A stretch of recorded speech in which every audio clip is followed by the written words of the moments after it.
आज मंगलवार के पावन अवसर पर मैं आपको हनुमान जी से जुड़ी एक कथा सुनाऊंगी। हनुमान जी के बहुत सारे ऐसे भक्त हुए हैं जिनकी कथाएं प्रचलित हैं।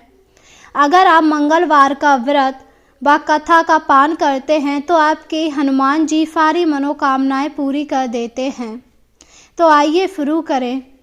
किसी नगर में एक ब्राह्मण रहता था। ब्राह्मण बहुत ही निर्धन था, पर वह हनुमान जी का बहुत बड़ा भक्त था। ब्राह्मण शरीर से बहुत ही दुबला था। उसका शरीर इतना दुबला था कि देखकर लगता था उसे कोई रोग हो। वह प्रतिदिन मंगलवार वाले दिन हनुमान जी के मंदिर जाया करता, व्रत रखता व उनकी पूजा पाठ करता। समय के साथ गांव में ब्राह्मण की बातें चारों तरफ फैलने लगी। लोग कई तरह की बातें करने लगे। कोई कहता ब्राह्मण को किसी गंभीर रोग ने घेर रखा है, कोई कह रहा था ब्राह्मण को कुष्ठ रोग हो गया। तरह तरह की बात चारों तरफ फैल रही थी। लोगों का अब ब्राह्मण का मंदिर जाना भी अच्छा नहीं लग रहा। उनका मानना था अगर ब्राह्मण मंदिर जाएगा तो मंदिर अपवित्र हो जाएगा। और एक दिन मंगल वाले दिन ब्राह्मण मंदिर गया तो पुजारी ने उसे रोका और कहा, तुम यहाँ पर पूजा नहीं कर सकते। यह सुनकर ब्राह्मण काफ़ी ज़्यादा परेशान हुआ और बोला, आप ये क्या कह रहे हैं पुजारी जी, मैं हनुमान जी की पूजा क्यों नहीं कर सकता हूँ? आपको तो पता ही है मैं प्रति मंगलवार को हनुमान जी का व्रत रखता हूँ। हाँ मुझे पता है, पर गांव वालों का कहना है अगर तुम मंदिर में पूजा करोगे तो मंदिर अपवित्र हो जाएगा। ये आप क्या कह रहे हैं? भला मेरी पूजा करने से मंदिर अपवित्र कैसे हो जाएगा? इस पर ब्राह्मण की बात सुनकर पुजारी ने कहा, क्योंकि तुम्हारा शरीर ऐसा लगता है जैसे तुम्हें कोई भयंकर रोग हो, इसी वजह से मैं तुम्हें मंदिर में प्रवेश नहीं दे सकता। यह सुनकर ब्राह्मण काफ़ी ज़्यादा दुखी हुआ। उसे कुछ समझ नहीं आ रहा था वह क्या करे।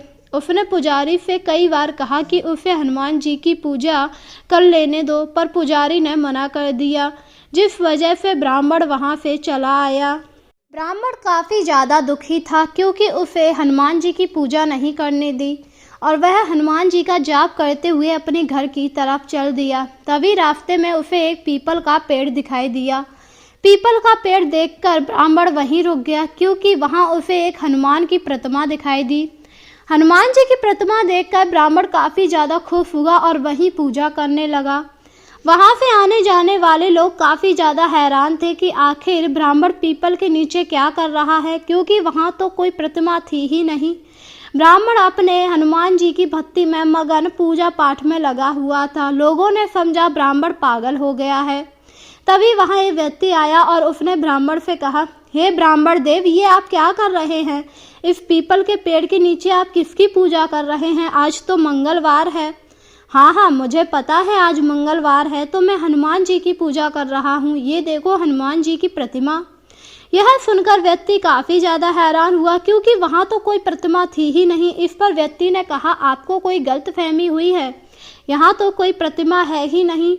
यह सुनकर ब्राह्मण काफ़ी हैरान हुआ क्योंकि उसे तो वहाँ प्रतिमा दिखाई दे रही थी और उसने कहा, लगता है तो मैं हनुमान जी दिखाई नहीं दे रहे, ये फ्रम मुझे ही दिखाई दे रहे हैं। कितनी बड़ी तो प्रतिमा यहाँ पर रखी हुई है। आदमी ने सोचा शायद ब्राह्मण अब पागल भी हो गया और यही सोचकर वह वहाँ से चला आया। ब्राह्मण पूरे दिन वहीं बैठा रहा। शाम होने को आई पर ब्राह्मण उठा ही नहीं क्योंकि उसे हनुमान जी की प्रतिमा काफ़ी लुभानी लग रही थी। वह बार बार हनुमान जी की प्रतिमा को देखे ही जा रहा था। चारों तरफ बात फैल गई। ब्राह्मण पीपल के नीचे बैठकर पागल हो गया। जब यह बात राजा को पता लगी तो राजा ने अपने कुछ सैनिकों को भेजा और कहा कि ब्राह्मण को उस पीपल के पेड़ के नीचे से हटाया जाए। सैनिक वहाँ पर आए और उन्होंने कहा, हे ब्राह्मण देव, आप को यहाँ से हटना है क्योंकि राजा की आज्ञा है। नहीं, मैं यहाँ से नहीं हटूंगा, यहाँ पर मेरे इष्ट देव हनुमान जी की प्रतिमा बैठी है। कहाँ हनुमान जी की प्रतिमा है? आपको कोई भ्रम हुआ है, यहाँ कोई हनुमान जी की प्रतिमा नहीं है। ये आप क्या कह रहे हैं महाजन, यहाँ पर कितनी बड़ी तो हनुमान जी की प्रतिमा है। यह सुनकर सैनिक भी काफ़ी ज़्यादा हैरान हुए। उन्हें भी यही लगा ब्राह्मण पागल हो गया, इसीलिए ऐसी बातें कर रहा क्योंकि उन्हें तो कोई हनुमान जी की प्रतिमा दिखाई ही नहीं दे रही।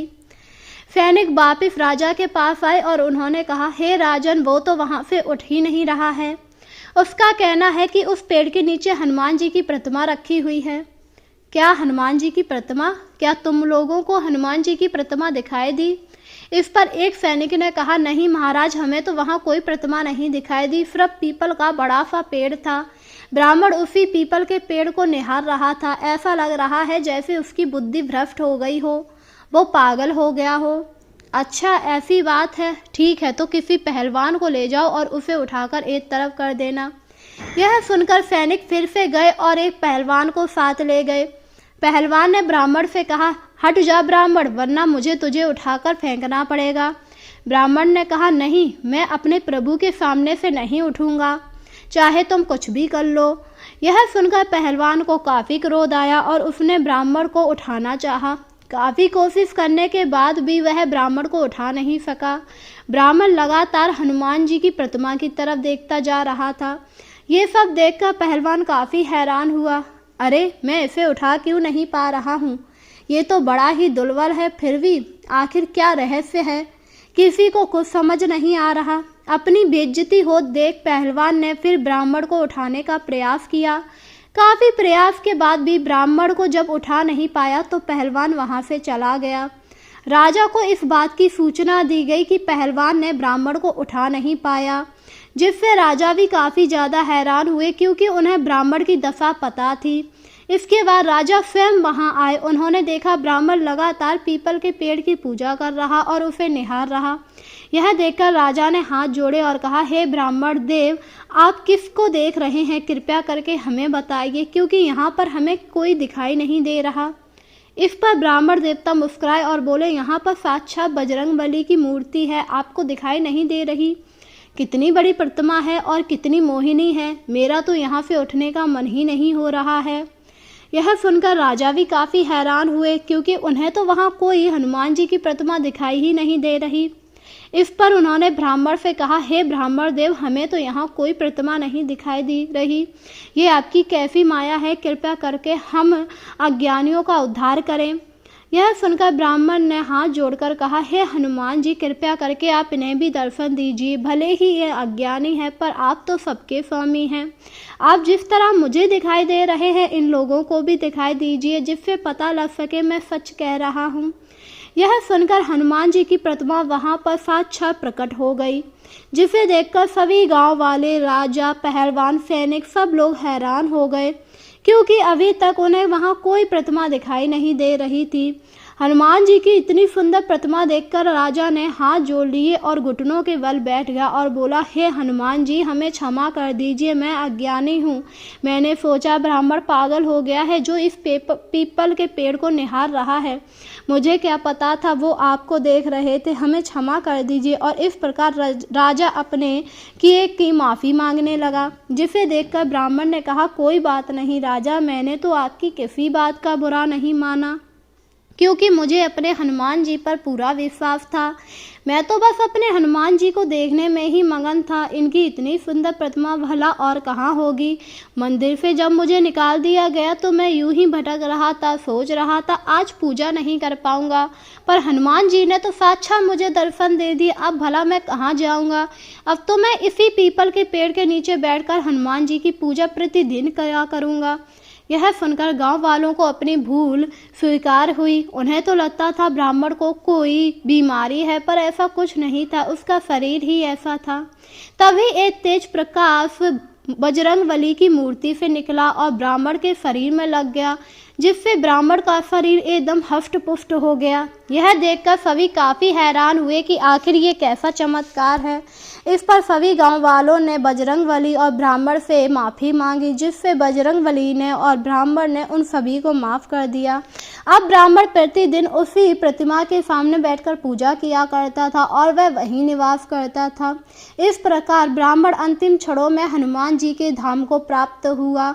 जो भी भक्त हनुमान जी की सच्चे मन से पूजा करता है, हनुमान जी उसकी रक्षा हमेशा करते हैं। वह चाहे कितना भी दुखी हो, पर हनुमान जी उसके सारे दुखों को दूर कर देते हैं, क्योंकि हनुमान जी अपने भक्तों को कभी भी दुखी नहीं दे सकते। इसीलिए आपको मंगलवार को व्रत रख के हनुमान जी की पूजा करनी चाहिए और कथा का पान करना चाहिए, जिससे आपके सारे दोष कष्ट दूर हो जाएंगे और हनुमान जी की कृपा हमेशा आप पर बनी रहेगी। तो बोलो जय श्री राम, जय हनुमान।